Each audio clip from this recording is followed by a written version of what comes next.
Shalom, selamat datang di webinar Revival Total Ministry bulan September kali ini. Mari kita satukan hati bersama-sama dan kita mau berdoa. Bapak Surgawi, terima kasih untuk kesempatan kami belajar satu kali lagi tentang kebenaran firman, tentang apa yang menjadi arahan darimu. Kami bersyukur untuk hati yang kau bajak, engkau berikan kesempatan untuk terbuka, untuk menerima. Bapak, satu kerinduan kami, setelah kami mendengar apa yang dibagikan hari ini, kami mulai berangkat, bertumbuh, bertindak. Kami nggak cuma sekedar diam dan mengakuinya, kami nggak cuma sekedar menyetujuinya, tapi kami boleh meresponinya dan mulai melakukan satu tindakan untuk hal ini. Minimal kami yang mulai berdoa, mencari wajahmu, dan mulai menangkap kegerakan ini bersama-sama dengan Engkau. So, Roh Kudus, urapi kami, buat kami bekerja sama dengan Engkau, siap mendengar firman-Mu, siap mendengar arahan-Mu. Kami bersyukur dalam nama Yesus kami berdoa. Amin. Kita sama-sama akan belajar tentang faceless generation. Faceless generation ini adalah topik yang lebih banyak akan berbicara tentang impiannya Allah dan arahan kegerakan dari kita bersama-sama di RTM ini. Membangkitkan sebuah generasi berikut yang tanpa wajah. Nah, untuk itu saya ingin saudara-saudara bersama-sama untuk kita baca dulu ayat ini. Di Ibrani 11 ayat 2 dikatakan, sebab oleh iman telah diberikan kesaksian kepada nenek moyang kita. Nah, saya ambil cuplikan ayat ini di mana latar belakang Ibrani 11 itu bercerita tentang sebuah daftar dari pahlawan-pahlawan iman. Mereka-mereka yang boleh Tuhan bangkitkan dari generasi ke generasi lewat waktu yang cukup panjang. Orang-orang yang memberikan kesaksian iman di dalam hidup mereka. Kesaksian iman ini menjadi sebuah raport, menjadi sebuah cerita yang menarik yang mereka bawa. Dan akhirnya Allah berkata bahwa saya merekomendasikan orang ini, saya memberi pujian kepada orang ini karena iman mereka. Nah, saudara-saudara, saya sendiri coba membayangkan nanti kalau satu hari kita akan ketemu, karena di situ dituliskan tentang bagaimana Daniel, bagaimana tentang Sadrak Mesah. Saya membayangkan kalau seandainya saya ketemu sama Daniel satu hari di surga nanti dan saya mau tanya, gimana pengalaman kamu waktu kamu bertemu dengan singa-singa itu? Apa yang kamu rasakan? Apa yang terjadi? Saya ingin dengar ceritanya. Atau Sadrak Mesah waktu Abednego, waktu mereka ada di dalam api gitu ya. Terbakar. Saya pengen tanya pengalamannya bertemu dengan Tuhan saat itu seperti apa. Nah, dari setiap pahlawan iman ini, mereka menjadi tokoh-tokoh yang luar biasa yang Tuhan bangkitkan untuk jadi contoh bagi kita semua. Contoh dari perjalanan iman mereka. Dan pahlawan-pahlawan ini uniknya sebagian dari mereka nggak menemukan apa yang mereka doakan, mereka perjuangkan, mereka imani. Seperti ditulis di Ibrani pasal 11 ayat lanjutannya yang di bawah 32 sampai 39 dikatakan begini. Dan apakah lagi yang harus aku buat? Aku sebut, sebab aku akan kekurangan waktu apabila aku hendak menceritakan tentang Gideon, Barak, Simson, Yefta, Daud, dan Samuel, dan para nabi. Yang karena iman telah menaklukkan kerajaan-kerajaan, mengamalkan kebenaran, memperoleh apa yang dijanjikan, menutup mulut singa-singa, memadamkan api yang dahsyat. Mereka telah luput dari mata pedang, telah beroleh kekuatan dalam kelemahan, telah menjadi kuat dalam peperangan, dan telah memukul mundur pasukan-pasukan tentara asing. Ibu-ibu telah menerima kembali orang-orang yang telah mati. Berarti beberapa dari antara mereka membangkitkan orang mati. Sebab dibangkitkan. Tapi orang-orang lain membiarkan dirinya disiksa. Dan tidak mau menerima pembebasan. Supaya mereka beroleh kebangkitan yang lebih baik. Ada pula yang diejek dan didera. Bahkan yang dibelenggu dan dipenjarakan. Mereka dilempari, digergaji, dibunuh dengan pedang. Mereka menggembara dengan berpakaian kulit domba dan kulit kambing. Sambil menderita kekurangan, kesesakan, dan siksaan. Dunia ini tidak layak bagi mereka. Mereka mengembara di padang gurun dan di pegunungan, di dalam gua-gua dan celah-celah gunung. Dan mereka semua tidak memperoleh apa yang dijanjikan itu, sekalipun iman mereka telah memberikan kepada mereka suatu kesaksian yang baik. Alkitab catat bahwa sekalipun mereka memegang iman mereka, beberapa dari antara mereka mengalami hal yang gak enak, pergi ke padang gurun, tinggal di sana, panas, dan kalau siang-siang, kalau dingin, kalau malam hari itu dingin sekali, jauh lebih dingin, mendekati 0 derajat. Kondisi-kondisi nggak enak mereka terima, mereka masuk penjara, bahkan ada yang digergaji. Nggak selalu berita kemenangan mereka dapat, nggak selalu menanjak. Dan dari semua itu, Mereka yang menarik ini ya, dikatakan sama Paulus. Dari semuanya, hasil perjuangan iman ini tidak akan mencapai kesempurnaannya tanpa generasi Paulus ke kita. Firman Tuhan katakan begini, Allah menyediakan sesuatu yang lebih baik bagi kita. Tanpa kita, mereka tidak dapat sampai kepada kesempurnaan. Jadi walaupun mereka ada yang mempertahankan imannya sampai akhirnya mendapatkan upah yang luar biasa, hasil yang luar biasa, dan juga ada juga yang mempertahankan imannya tapi nggak mendapatkan apa yang mereka perjuangkan itu. Paulus katakan Allah menyediakan sesuatu yang lebih baik bagi kita tanpa generasi kita. Mereka tidak dapat sampai kepada kesempurnaan. Hal yang menarik bukan? Dan kita mesti bertanya, apa hubungannya generasi kita, generasi yang Paulus ke kita lebih tepatnya gitu ya. Generasi Paulus ke kita, hubungannya apa dengan pahlawan-pahlawan iman yang sebelumnya ini? Apa pengaruhnya antara generasi yang Paulus ke yang kita? Nah, hubungannya di sini. Allah sedang membuat sebuah cerita. Cerita dari iman yang dia tuliskan, dari perjalanan kita dengan Allah. Dari perjalanan pahlawan-pahlawan iman dengan Allah. Dan cerita itu menjadi sempurna, menjadi utuh di dalam Kristus. Kita buka di Ibrani pasal 11:39 ayat 40, tapi dari the message-nya. Saudara bisa lihat bahasa Inggrisnya, tapi saya akan bacakan, saya terjemahkan literally, saya terjemahkan mentah-mentah dari bahasa message-nya, supaya yang kita yang berbahasa Indonesia lebih mengerti. Dikatakan kalau di firman Tuhan itu begini, tidak satu pun dari orang-orang ini meskipun kehidupan iman mereka patut diteladani, mendapatkan apa yang dijanjikan. Tuhan memiliki rencana yang lebih baik bagi kita, bahwa iman mereka dan iman kita akan bersatu untuk membuat satu kesatuan yang utuh. Kehidupan iman mereka tidak lengkap terpisah dari kita. Artinya apa? Bahwa pahlawan iman ini sejak zaman perjanjian lama, ya ini pahlawan-pahlawan iman ini baru lengkap panggilannya setelah masuk ke perjanjian baru. Setelah masuk ke zaman yang baru. Di mana semuanya mereka itu pahlawan-pahlawan iman sampai ke generasi Paulus, sampai ke generasi ke kita. Mendapatkan Kristus sebagai penyempurna semuanya. Jadi gini, waktu kita baca Ibrani 11 ini, waktu kita merenungkan tentang generasi, waktu kita berpikir tentang generasi tanpa wajah khususnya, kita harus berpikir tentang Kristus. Kita harus tahu bahwa Kristus sedang membuat cerita dan semuanya bermuara tentang Dia. Ini bukan tentang hebatnya sebuah generasi, bukan hebatnya seorang tokoh, tapi ini tentang Kristus. Jadi saudara-saudara, ketika saudara-saudara melihat semua gambar ini, di situ ada Henokh yang diangkat ke surga. Di situ ada Nuh yang membangun bahtera, di mana mereka melawan banyak hal. Melawan ketidakbenaran, melawan cercaan, makian orang. Di mana di situ ada Abraham yang mengorbankan anaknya. Dan Yakub yang berdamai dengan Esau. Musa, dan terus Simson, ada Gideon. Semua pahlawan-pahlawan iman ini, Yosua, Yusuf ada di situ, Daniel dan Daud.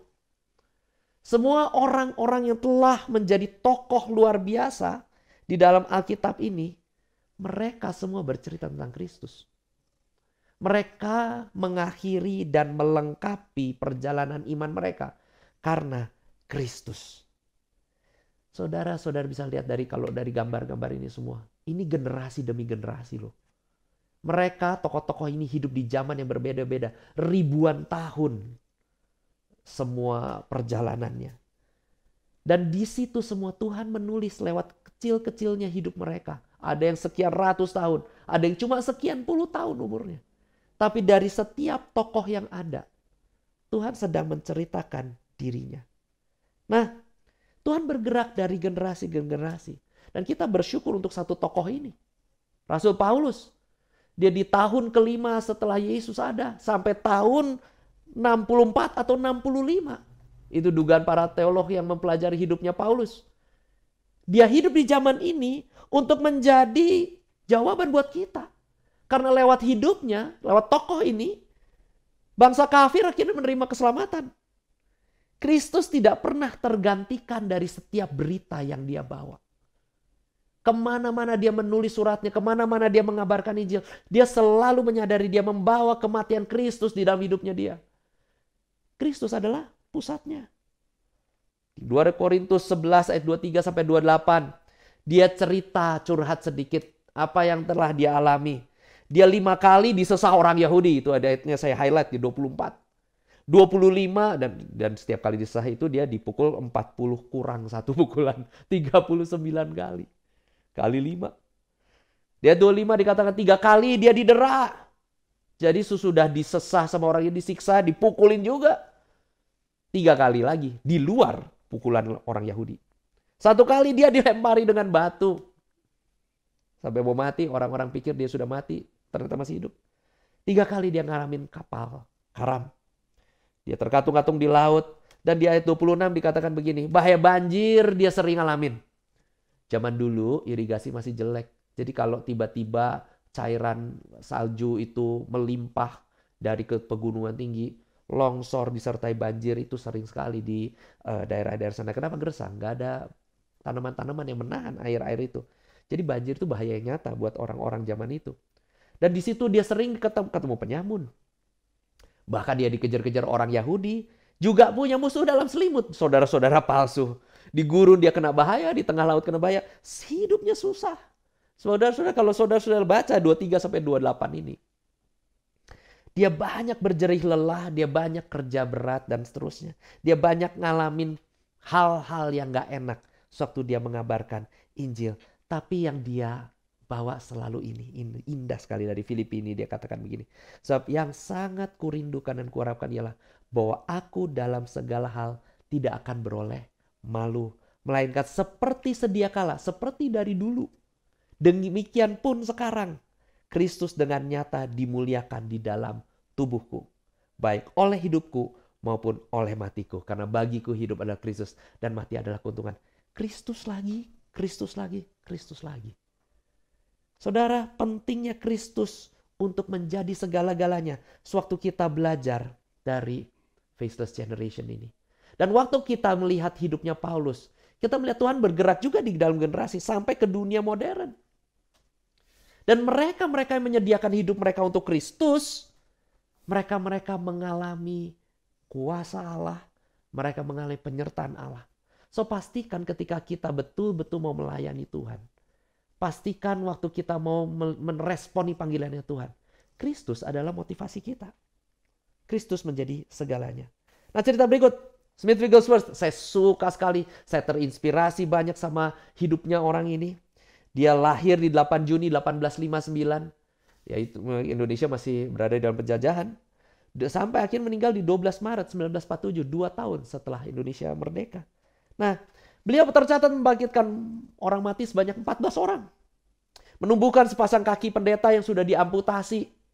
Satu kali dia pergi makan, dia nginep di rumah si pendeta yang kakinya dua-duanya udah nggak ada. Dia ngobrol makan malam gitu. Dan ini dicatat sama mantunya. Mantunya juga hadir di situ. Menjadi kesaksian gitu. Dia liatin gitu si Pak Smith. Dia nunggu nih. Ini si Pak Smith mau bikin apa nih. Dia udah mulai deg-degan gitu ya. Udah mulai anxious gitu ya. Menjaganya. Dan benar. Setelah selesai makan segala macam. Dia ngomong sama si pendetanya. Kamu besok pergi cari sepasang sepatu. Ukuran 40 berapa ya. 42 atau berapa gitu. Dia ngomong gitu. Pendeta itu terima kasih. Malam itu mereka tidur. Pagi-paginya besoknya pendetanya pergi dan ke toko sepatu. Duduk di toko sepatu itu, lepas kaki palsunya, dan dia minta dengan ramah ke si penjual sepatunya, tolong ambilkan saya sepatu ukuran 42 itu. Ya awkward si penjual sepatunya juga untuk aduh hati-hati gitu ya. Tapi nggak apa-apa, dia bilang tolong kasih saya sepatunya. Dikasih sepatunya, ditaruh di bawah kakinya si pendeta itu, dia rasakan ini sepatu yang enak gitu ya. Dan dia lihat ke bawah, oh dia udah punya kaki baru. Jadi dia keluar bawa sepatu baru dan dia sepasang kaki baru. Nah itulah Smith Wigglesworth. Dia menyembuhkan kanker, orang sakit kanker, dia nggak tumpangin tangan, dia pukul perut orang sakit kankernya. Dan dia bilang, dia jelaskan, saya nggak pukul sakit, saya nggak pukul orangnya, saya pukul sakitnya. Supaya sakitnya pergi, dan orang-orang pikir dia membunuh si penderita sakit kanker itu gitu ya. Tapi gak lama kemudian orang itu berjingkrak-jingkrak di lorong rumah sakit berkata, aku sembuh, puji Tuhan. Dia menyembuhkan banyak sakit penyakit lain dan bahkan menumbuhkan giginya sendiri yang sudah kompong. Tapi yang menarik adalah anak perempuannya tetap tuli. Dari semua yang dia alami, istrinya tetap mati. Dia bangkitkan istrinya. Sesudah itu dia mengadakan percakapan sekian menit dengan istrinya dan dia izinkan istrinya pulang lagi karena memang sudah waktunya istrinya pulang. So iman dia menjadi sebuah motivasi yang luar biasa. Dan dia selalu tahu bahwa di dalam diriku Kristus penuh. Kerinduanku adalah membiarkan aku semakin gak ada, Kristus yang semakin luar biasa. Dari cerita pahlawan iman ini sudah masuk generasi yang berikut ya. Paulus dulu kan zaman 5 tahun sudah ada Yesus gitu ya. Dan sekarang muncul 5 tahun sebelum Yesus mungkin. Saya kurang tahu persisnya. Saudara-saudara yang lebih tahu teologi akan lebih mengerti hal ini. Tapi saya mau bilang dari generasi yang lama dulu sampai ke zamannya generasinya Smith Wigglesworth, Tuhan membuat Kristus menjadi nomor 1. Nomor utamanya. Ada lagi, satu lagi. Yang lebih modern lagi, mendekat ke arah zamannya kita. Yaitu William Branham. William Marion Branham. Tuhan pakai dia untuk, dia lahir di April 6, 1909, Desember 24, 1965. Tuhan sertai dia dengan kuasa yang luar biasa juga. Dia menjadi salah satu orang yang sangat peka mendengarkan apa yang Tuhan mau. Dan menulis banyak hal, kejadian-kejadian yang belum terjadi dan melewatinya satu persatu. Termasuk adalah sebuah kejadian di mana ada seorang gadis buta di Mesa Hollow di Jerman yang akhirnya dia doakan. Dan ini adalah kesaksian dari anaknya William Branham. Jadi anak itu masih kecil, ketemu sama anak perempuan ini, bertemu sama William Branhamnya. Anak ini waktu ditanya sama Williamnya, dia bertanya gini ya. Dia tarik si anak itu ke atas, ke podium mungkin ya. Dan dia berkata, "Nak, kamu bisa melihat saya?" Dan dia mencoba ngomong gitu dan dia nggak tahu bahwa ternyata, oh anaknya buta. Jadi dia mulai dengan belas kasihan Tuhan ketika sadar anaknya ini buta. Dia bilang, "I'm sorry, saya nggak tahu kamu seperti ini." Dan akhirnya dia rangkul anak itu. Dan dia menariknya ke atas. Dan dia berdoa begini, "Bapak, aku meninggalkan Ribka kecilku." Ribka itu related sama William Branham ini. Dia berkata, untuk datang ke sini untuk berdoa untuk anak ini. Dan dia berkata, "Setan, tinggalkan anak ini. Yesus, engkau sembuhkan dia." Anak kecil itu dia berteriak. Dia meraih dasinya William Branham. Dan dia mulai melihatnya dan dia mulai ngomong gini, "Ini warnanya apa?" Dan William Branham bilang, "Merah." Yang buta melihat. So saudara, William Branham dipakai Tuhan. Dia nggak selalu sempurna. Ada beberapa kontroversi yang kalau saudara-saudara cari di internet tentang orang ini, banyak juga kontroversinya. Tapi saya mau bilang begini, Allah bekerja di dalam hidupnya. Kenapa? Karena dia mengagungkan Kristus. Kerinduan dia sekalipun tidak sempurna, tetap membuat Kristus nomor 1 dan utama. Rindu enggak kegerakan itu bisa terjadi dalam hidupnya saudara? Saya berdoa supaya ini bisa menggugah saudara-saudara untuk memiliki kerindu yang sama. Nah terakhir yang ini paling related sama saudara-saudara juga mungkin. Beliau lahir tahun 42, tanggal 19 Januari, pulang 24 Mei 2017 kemarin. Dan Tuhan menyatakan dirinya lewat hambanya ini, Pak Andreas Samudra. Dan kita berkumpul di sini. Kita sama-sama belajar dari teladan imannya. Berkali-kali dia mengalami gak enak badan juga, stroke berkali-kali.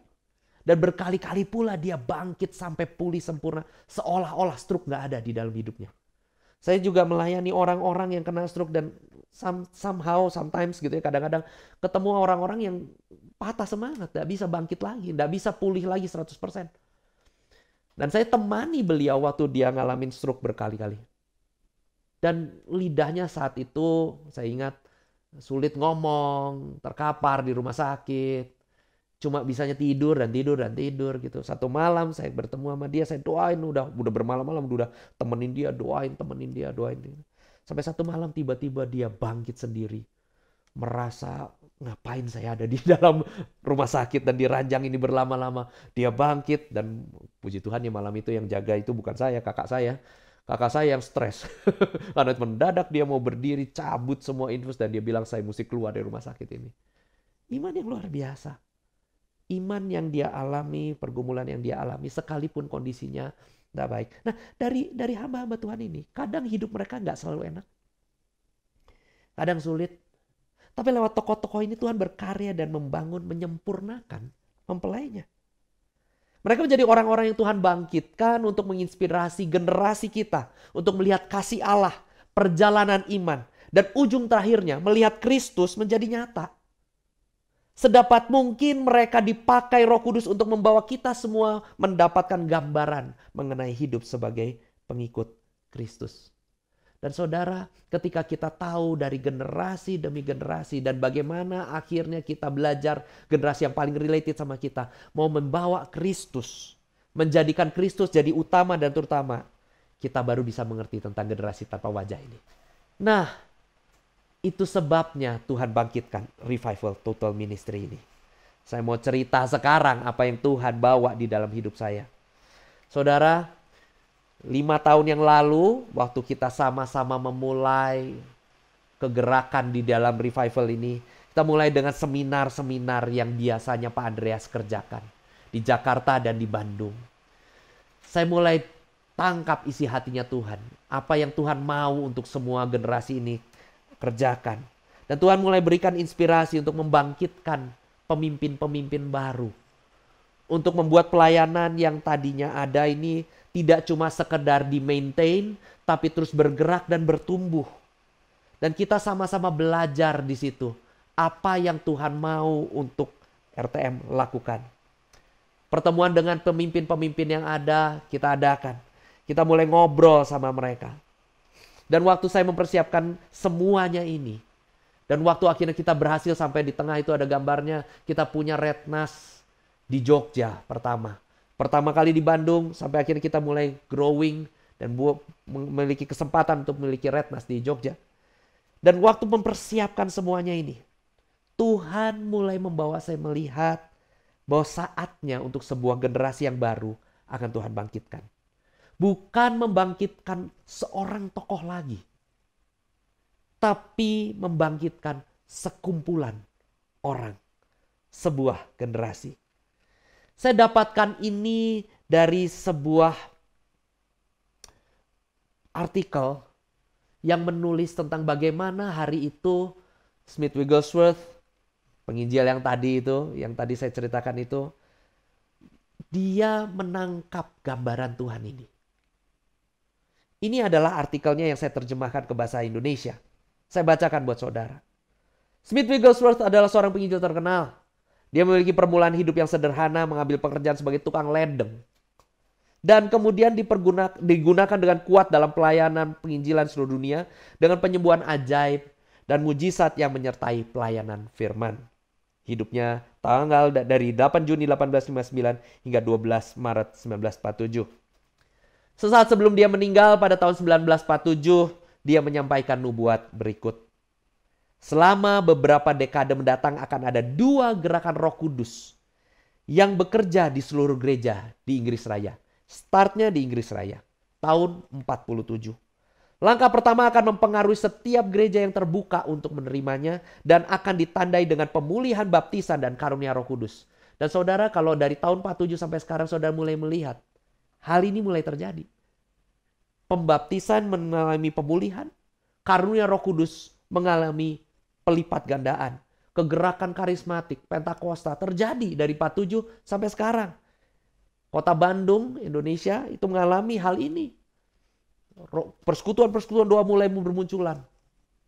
Kegerakan-kegerakan Tuhan mulai menjamah di persekutuan-persekutuan ini. Mujizat-mujizat, karunia-karunia Tuhan sertai, Tuhan tandai. Dan mulai kegerakan-kegerakan luar biasa muncul. Pertobatan masif ribuan orang karena kuasa Tuhan dinyatakan. Itu terjadi di Kota Bandung. Dan saya percaya itu juga sebetulnya punya kisah-kisah yang lain. Terjadi juga di kota-kota lain. Cuma saya mungkin belum tahu datanya dan saya tidak bisa sampaikan sama saudara. Tapi gerakan Roh Kudus mulai bekerja dari 47 sampai hari ini. Nah, saya lanjutkan bacakan ini. Gerakan kedua dari Roh Kudus akan mengakibatkan orang-orang meninggalkan gereja-gereja bersejarah dan menanam gereja-gereja baru. Selama masing-masing gerakan ini, orang-orang yang terlibat akan berkata, ini adalah kebangkitan yang hebat. Dan betapa kita telah melihat kebangkitan yang hebat itu di eranya Pak Andreas. Kita menjadi saksi bagaimana Allah bergerak dengan luar biasa hari-hari itu. Tapi lanjutannya ini menarik. Tapi Tuhan berkata, tidak. Ini juga bukan kebangkitan besar. Tapi keduanya adalah langkah menuju itu. Saudara mulai melihat excitementnya di sini. Saudara mulai melihat semangatnya di sini. Ketika fase gereja baru semakin berkurang. Setelah COVID dan lain-lain. Akan ada bukti di gereja-gereja tentang sesuatu yang belum pernah terlihat sebelumnya. Pertemuan antara mereka yang menekankan pada firman dan mereka yang menekankan pada roh. Sebuah pertemuan yang tadinya nggak sepakat. Karunia roh tuh tadinya gerak sendiri. Oh enggak, firman itu yang harus menjadi lebih utama. Itu tadinya gerak sendiri. Tapi tiba-tiba sekarang akan mengalami pertemuan. Ketika firman dan roh bersatu, akan ada gerakan Roh Kudus terbesar yang pernah dilihat oleh bangsa-bangsa. Dan bahkan dunia. Ini akan menandai awal dari kebangkitan yang akan melampaui apapun yang telah disaksikan di pantai-pantai ini. Bahkan kebangkitan Wesley dan Wales di tahun-tahun sebelumnya. Pencurahan roh Tuhan akan mengalir dari Inggris dari tahun 47 ke daratan Eropa. Dan memang sudah terjadi 50-an. Tahun 50-an, tahun 70-an itu melanda Eropa sampai 80-an, sampai 90-an dan 2000. Akan memulai gerakan misionaris ke ujung bumi. So, saudara, kita ada di titik ini. Sebuah perlimpahan yang luar biasa buat generasi ini. Amin. Itu sebabnya Tuhan mau bangkitkan generasi tanpa wajah di Indonesia. Bukan hanya satu tokoh pahlawan, tapi satu kumpulan generasi baru yang memiliki panggilan, memiliki hati buat kegerakan, dan diperlengkapi oleh kuasa Roh Kudus. Bukan hanya satu tokoh yang mencuat berdiri tinggi, dan akhirnya dipuja orang, diikuti orang. Enggak, tapi kumpulan orang-orang. Kumpulan orang-orang yang Tuhan mulai bangkitkan. Dan perlahan tapi pasti benih-benih kegerakan ini mulai tumbuh. Ini yang terjadi di Kupang. Seorang anak muda akhirnya berdiri lagi. Berhadapan dengan ratusan anak muda lagi. Api Roh Kudus mulai ditransferkan. Ini terjadi di RTM. Ini yang terjadi di Jogja. Mereka mulai datang memberi dampak. Dan terjadi juga di Jakarta. Kumpulan-kumpulan anak muda. Medan. Tuhan mulai bergerak, saudara-saudara. Bukan lagi seorang tokoh. Saya gak hadir di situ. Tapi orang-orang lain, anak-anak muda yang Tuhan pakai. Karena mereka meresponi. Dan karena ini semua tentang Kristus. Ini yang terjadi di Kupang. Bahkan janji Allah muncul di tengah-tengah pertemuan-pertemuan yang ada. Dan setiap daerah memiliki kontekstualisasi masing-masing. Dengan caranya masing-masing. Kayak di Jakarta, kumpulnya nggak di lapangan terbuka, kumpulnya di kafe. Atau kumpulnya di sebuah rumah. Tapi generasi mulai Tuhan bangkitkan. Persatuan antara firman dan kuasa Roh Kudus. Kita akan mengerti tentang apa yang Injil katakan. Apa yang Injil bisa kerjakan. Dan kita juga mengerti bagaimana kuasa Roh Kudus yang luar biasa itu bergerak di dalam hidup kita. Wow. Saudara, excited nggak sama semua ini? Excited nggak sama titik yang sedang kita alami ini? Ini adalah kedua hal yang akan berjalan seimbang, saudara. Firman dan roh di dalam kegerakan berikutnya. Nah, pertanyaannya adalah, apa kita akan jadi bagian di dalamnya? Sudahkah hati kita buat generasi lagi tergugah, merindukan agar Tuhan melawat dan menjawab generasi? Atau kita masih cuma sibuk mikirin pelayanan kita nanti gimana nih berdirinya nih? Survive gak nih pelayanan ini? Saya diundang satu hari ke sebuah webinar. Dan saya diminta untuk berbicara tentang pelayanan generasi. Dan waktu saya bicara tentang pelayanan generasi ini, saya sadari saya berhadapan dengan kumpulan hamba-hamba Tuhan yang mungkin usianya udah jauh lebih senior. Waktu saya sudah sampaikan apa yang Tuhan taruh di hati saya saat itu, hostnya, pembicaranya bilang begini, Pak Yosia ini di usia sekarang membangun sebuah pelayanan, meneruskan sebuah pelayanan. Dia sudah memikirkan tentang regenerasi. Pertanyaannya, hostnya itu menanya kepada semua yang hadir. Pertanyaannya, kita ada di mana? Saudara, itu membuat saya menyadari bahwa saya bersyukur Tuhan bawa saya di dalam RTM ini. Tuhan membawa hati bagi generasi pertama kali ketika saya menjalankan RTM ini. Saya tidak dibawa untuk melihat hal-hal besar, spektakuler, karena kuasa Tuhan tetap jalan. Tapi tidak dibawa untuk mendobraknya dengan kuasa Tuhan yang luar biasa. Tapi Tuhan membawanya dengan pemikiran bahwa pelayanan ini harus memiliki penerus. Pelayanan ini harus berkembang lewat generasi. Dan Tuhan membawa pengertian ini. Bahwa generasi yang dipanggil adalah generasi yang tanpa wajah. Sebuah pelayanan, sebuah misi akan selalu memiliki akhir.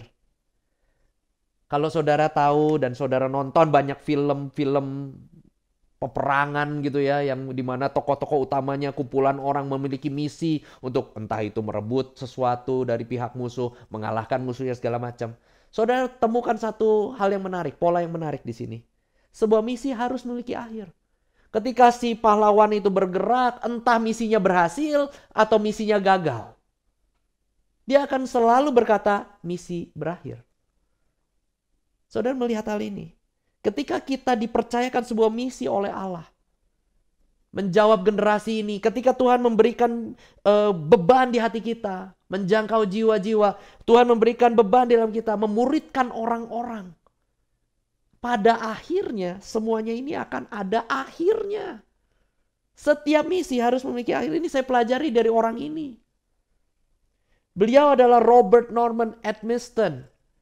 Dia seorang ningrat di Inggris, Baron Edmiston. Dia adalah miliarder Inggris. Dan dia yang membuat Christian Vision ada. Dan dia yang ngomong ini, Christian Vision akan berhenti di tahun sekian. Pelayanan yang akan kami kerjakan akan berhenti di tahun sekian. Dan saudara tahu nggak, target-targetnya sudah tercapai bahkan jauh sebelum canangan mau berhentinya di tahun berapa. Itulah Roh Kudus. Roh Kudus bergerak, Roh Kudus membuat kegerakan di dalam pelayan-pelayan yang ada, bahkan memenuhi bayangan para pendiri-pendirinya untuk mencapai target yang mereka miliki sebelum sebuah bayangan untuk misi itu berakhir terjadi. Jadi saudara, kita bisa belajar. Sebuah pelayanan pun akan memiliki akhir kecuali dia beregenerasi. Itu sebabnya Tuhan bawa Faceless Generation ini ke dalam hidup kita semua. Apakah di pikiran kita pelayanan yang sedang Tuhan percayakan ini akan berhenti sampai di kita saja? Kita harus mempertanyakan pertanyaan ini. Ini akan cuma sampai sebagai saya sebagai tokohnya atau enggak? Mungkin saudara adalah ketua kota, mungkin saudara adalah pemimpin kelompok pemuridan, mungkin saudara adalah seorang pengajar. Mungkin saudara adalah pembina di dalam fellowship-fellowship yang ada. Saudara mulai mempertanyakan hal ini akan berhenti hanya sampai di sini. Di saya seperti ini. Atau saya akan meneruskannya ke orang yang Tuhan akan percayakan. Saya akan membawa ini kepada generasi berikutnya. Sudahkah kita menyadari bahwa pelayanan ini harusnya diteruskan? Membangunnya untuk generasi. Membangunnya dalam keseimbangan antara firman dan roh. Sehingga generasi yang tanpa wajah boleh mulai bangkit. Bukan memiliki wajah inilah aku sebagai tokoh. Tapi dia memiliki wajah aku hambanya Kristus. Kita sama-sama berdoa. Bapak Surgawi, hamba berdoa. Hamba selesai berbicara tapi Roh Kudus boleh terus bakar hati kami. Bakar semangat kami. Bawa kami untuk melihat hati-Mu. Engkau sudah menubuatkannya dari tahun 47 dan kami bersyukur kami boleh ada di posisi hari ini. Kami boleh menjadi saksi dari apa yang Tuhan bangkitkan. Dari tokoh ke tokoh kami boleh melihat Tuhan setia. Dan Tuhan sedang membuat cerita iman yang luar biasa. Dan semuanya ujungnya bermuara memuliakan Engkau. Kristus yang diurapi dari Allah. Izinkan kami membawa wajah-Mu ya Tuhan Yesus.